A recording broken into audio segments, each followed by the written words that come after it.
श्री राम चौबे सभी भोजपुरिया श्रोता समाज के प्रणाम करतानी, गोड़ छुके गोड़ लगतानी। आई हम अपने कलम के द्वारा ये गाना लिख के आप सभी के बीच में परोसतानी और सूर्या भैया म्यूजिक डायरेक्टर की देख रेख में ब्लैक म्यूजिक जीरो रिकॉर्ड के सौजन्य से ये गाना हमारा आप सभी के बीच में जाता। आशा ना बल्कि पूरा विश्वास बा कि जैसे राहुल सभी के प्यार हमरा के मिलत रहे वैसे ही आशीर्वाद प्रेम मिली। सुनी जा एक औरत और पति के कहानी देवर बड़ा तंग करता का भावा भावा सुनी जा भावा भावा सुनी जा सैया गई लगाया रब चढ़ली जवनिया में बिगड़ता परब जब से कमाए सैया गही लगाया रब चढ़ली जवनिया में बिगड़ता परब मजा मारे छोटा का देवरवा बिछा के ओढ़निया रे राजा जाने काटे छोटा का देवरवा बिछा के ओढ़निया रे राजा बिछा के ओढ़निया रे राजा इना सता जवनिया रे राजा मजा मारे छोटा का देवरवा बिछा के ओढ़निया रे राजा चाने काटे छोटा का देवरवा बिछा के ओढ़निया रे राजा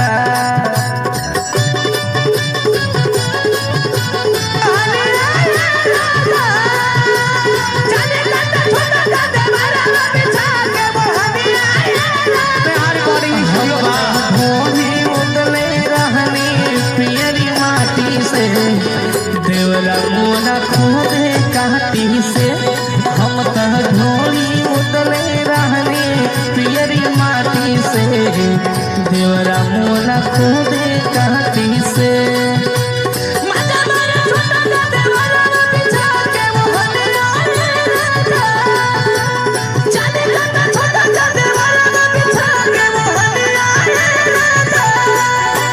जोश में तो हो सको के हथवा मरोड़े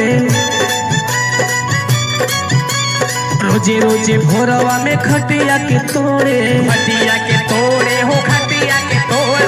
जोश में तो हो सको के हथवा मरोड़े रोजे रोजे भोरवा में खटिया के तोड़े बेबस लाचार बानी कैसे समझाई कहिया घरे आवतानी जरूरी बताई मजा लेला टेस्टर छुआ के बिछा के ओढ़निया रे राजा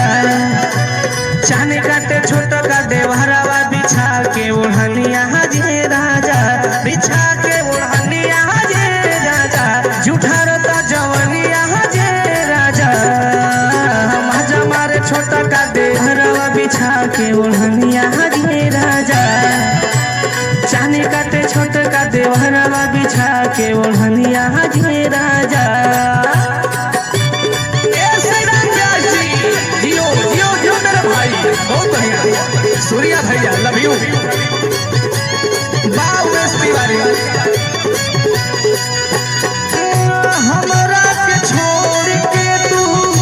हमरा के छोड़ के तू चल गईला राजा समान अबही पहल बाटे मोता जता जा समान अबही पहल बाटे मोता जता जा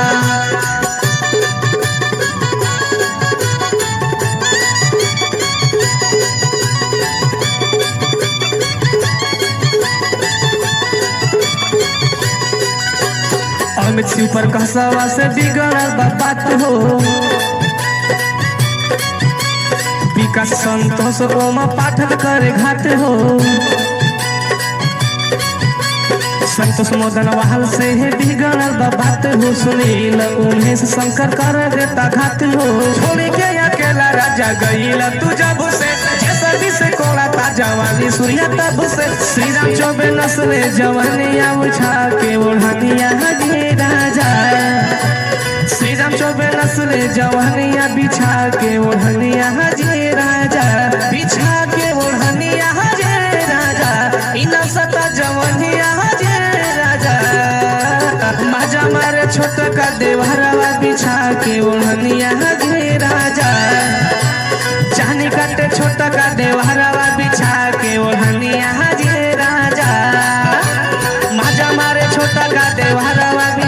के ओढ़निया ये राजा चानी काटे छोटा का देवालवा बिछा के ओढ़निया ये राजा माजा मारे छोटा का देवालवा बिछा के